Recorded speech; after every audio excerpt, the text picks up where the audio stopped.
L'histoire du peuple juif vous intéresse? Retrouvez Liana Gurfinkel dans Un jour notre histoire sur Studio Kalita. C'est tous les matins pour découvrir ensemble les événements et les personnages qui ont fait notre histoire. 8h25 sur Studio Kalita et c'est l'heure de parler histoire. Exactement, Daniel. Daniel, pouf, c'est un réflexe. Olivier, excusez-moi. Voilà, en effet. Quelques jours de vacances. Exactement. Alors, ce matin, j'aimerais vous parler d'un auteur, d'un philosophe, d'un théologien, d'un rabbin. On a beaucoup de choses à la fois. Voilà, qui s'appelle Avraham Yoshua Heschel. Et pour l'introduire, j'aimerais vous parler un tout petit peu d'un de ses livres qui a fait beaucoup d'émules quand il est sorti, en France en particulier, dans les années 50. Alors, il faut se repartir en arrière. En France, dans les années 50, Josie Eisenberg n'a pas encore son émission à la télévision. Et donc, le judaïsme français est un véritable désert.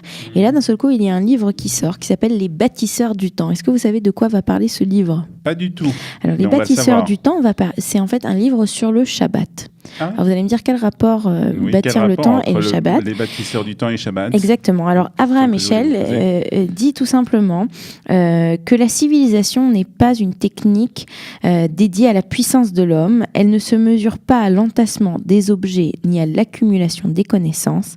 C'est un certain art de maîtriser le temps, d'introduire le sacré dans nos travaux et dans nos jours. Tel est l'art de vivre qu'ont édifié les Juifs et que le Shabbat continue à nous enseigner. Donc, la maîtrise du temps. La maîtrise du temps. Donc, le fait qu'on puisse s'arrêter une fois par semaine pour avoir une réflexion vis-à-vis de nous et vis-à-vis de Dieu, c'est une construction du temps. On bâtit le temps et c'est ainsi que c'est ce que le Shabbat représente dans le judaïsme. C'est un livre sur le Shabbat. Non pas c'est un livre de halakha sur le Shabbat, mais plutôt sur... C'est de la réflexion, c'est de la philosophie. Mais c'est très intéressant. C'est un des livres très intéressants. Et à nouveau, j'avais envie de vous laisser toucher, entre guillemets, à la pensée d'Avraham Heschel. Je pense qu'avec cette idée que le Shabbat, être juif, en fait, c'est bâtir le temps, c'est avoir cette capacité. Je pense que c'est une idée intéressante par laquelle on va ouvrir donc la biographie d'Avraham Heschel, qui est donc né le 11 janvier 1907 à Varsovie, en Pologne, qui faisait à l'époque partie de l'Empire russe. Ça, c'est encore une autre page d'histoire. Ouais. Il vient d'une famille chassidique, du côté de son père et du côté de sa mère. Son père va mourir alors qu'il est très jeune, il n'a que 9 ans. Et donc, c'est comme ça qu'il va recevoir une éducation traditionnelle en yeshiva. Bien entendu, sans cette figure paternelle qui aurait pu, bien entendu, lui apporter énormément. Et le jeune Heschel est très rapidement reconnu pour être très brillant. Et il se trouve qu'il décide d'aller étudier à l'université de Berlin. Donc, il change un tout petit peu la direction familiale, où il va faire un doctorat. Et là, il va faire en philosophie. En philosophie, je pourrais pas vous dire exactement de quoi il parlait, mais c'est un doctorat en philosophie juive. Et c'est là aussi qu'il va recevoir une deuxième smicha, cette fois-ci dans un domaine. Alors qu'il a reçu une smicha, on va dire orthodoxe et traditionnelle, à cette fois-ci, il reçoit une ordination libérale ses maîtres. Changement de direction. Voilà, changement de direction. Donc ses maîtres sont des personnalités connues comme Hanor Halbeck. Et Léo Beck, par exemple. Il va fuir le nazisme, c'est ce que beaucoup de personnes font à cette époque. Il va se réfugier en Angleterre et ensuite aux États-Unis. Et c'est là qu'il va commencer en fait à avoir un malaise par rapport au monde libéral. Comme je vous ai dit, il vient du monde orthodoxe, il se dirige vers le monde libéral. Et là, il voit que le monde libéral américain, pour lui, est beaucoup trop loin et l'étude est beaucoup trop critique par rapport à ce que lui connaît. Et à ce moment-là, il décide de retourner quelque part un peu au milieu. Et c'est là qu'il va devenir... il va aller au Jewish Theological Seminary of America, le JTS, qui est le fer de lance